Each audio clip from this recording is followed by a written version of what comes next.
तो जिसने भी नाम रखा आर्टिफिशियल इंटेलिजेंस, जिस समय पर रखा उस टाइम के हिसाब से ठीक था, बट वो बेचारे खुद नहीं देख पाए कि एक दिन ये कहां जाने वाला है। नहीं तो इसको आर्टिफिशियल कभी नहीं बोलते।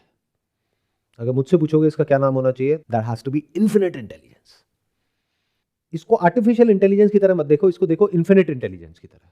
तो आप एक्चुअल में समझ पाओगे कि क्या हो रहा है। कि जो आपका क्वेश्चन है ना कि सबके अंदर ये एकदम से ये बीमारी क्यों पैदा हो गई है, खुद को जानने की, स्पिरिचुअल पाथ पे चलने की, मेडिटेशन करने की, क्या ढूंढ रहे हैं सारे के सारे। कोई ना कोई प्रॉब्लम है ना, तभी तो भटक रहे हैं। और जिसको है वही तो भटक रहे हैं। जब नहीं थी ये प्रॉब्लम तो इसकी जरूरत भी नहीं थी। आज है इसलिए बहुत सारी दुकानें खुल गई हैं जहां पर कहीं जेन्युइन प्रोडक्ट मिल रहा है, पर बहुत सारी ऐसी दुकानें हैं जहां पर पैकेजिंग बढ़िया है लेकिन अंदर खाली है। तो अब एक नई एज में हम एंटर कर रहे हैं। और कब कर रहे हैं? अभी कर रहे हैं, इसी वक्त कर रहे हैं। यानी 2025 ये जो साल चल रहा है, this is the inflection point.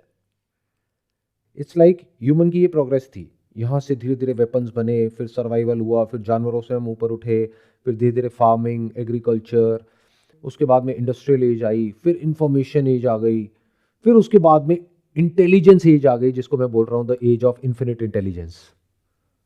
इसके आगे और कुछ नहीं है। अब यहां से नीचे गिरने वाले हैं। बिकॉज कुछ भी क्रिएट करने के लिए पहले डिस्ट्रॉय होता है।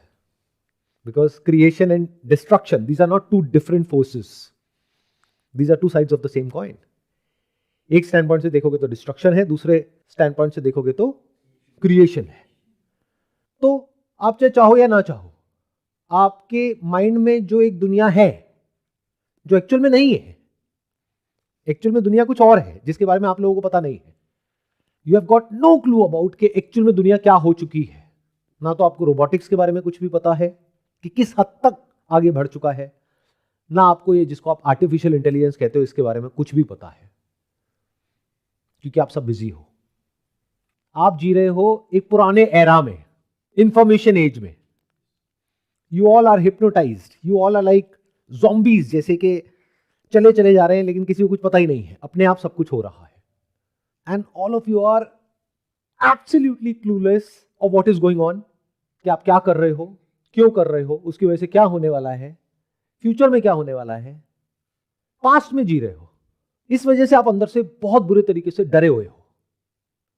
तो जब इस सच को आप देख लोगे कि पुरानी दुनिया खत्म होगी नहीं, वो खत्म हो चुकी है, वो अलग बात है, अब तक वो इंफॉर्मेशन आप तक नहीं पहुंची है, बट और मैक्सिमम 1-2 साल 3 साल तक ये सब छुप सकता है। उसके बाद में सब कुछ इसका इफेक्ट सामने होगा। यानी जो पुरानी दुनिया है जो आपके दिमाग में है वो पूरी तरीके से मिटेगी, पूरी तरीके से टूटेगी।